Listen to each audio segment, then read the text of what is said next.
Old jokes. What happens to them? We sent our report to the British Museum to find out. I'm standing here in the British Museum with the curator of old jokes, Dr. Joe King, and his assistant, Dr. Wan King. Hello. Hello. Dr. King, what exactly happens to old jokes? Well, after they've done the rounds, they come here to be preserved. And what's the oldest joke you've got?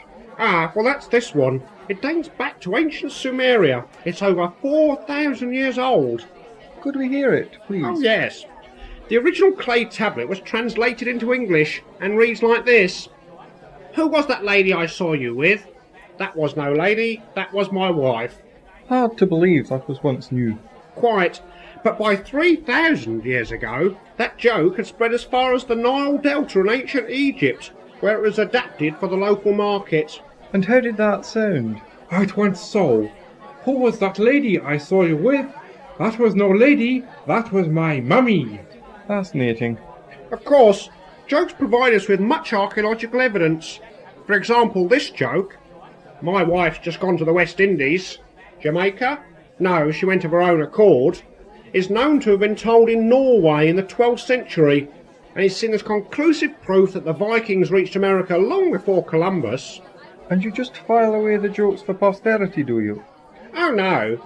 Researchers come in and use them, mostly for TV and radio light entertainment purposes. Oh, and we've also got an Arts Council grant to re-release a few once in a while. Our operatives go out and retell them, just like their medieval forebears. And every time there's a national disaster, it generates new ones. And it's also our job to preserve these. And can the public just come in and borrow jokes? Oh no, they have to pay a small fee to use them. We supply many stand-up comics with all their material. And what's your most recent acquisition?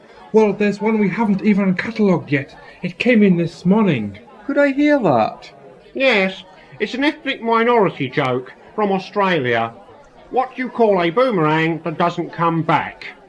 A stick. You see, we catalogue all our jokes by subject, ethnic interest, degree of obscenity, etc., etc. And what sort of qualifications do you need to work here? A funny name. Dr. King, thank you. The staff of the British Museum there. Those jokes were first broadcast on the Light programme in 1948, and last broadcast on Radio 2 yesterday.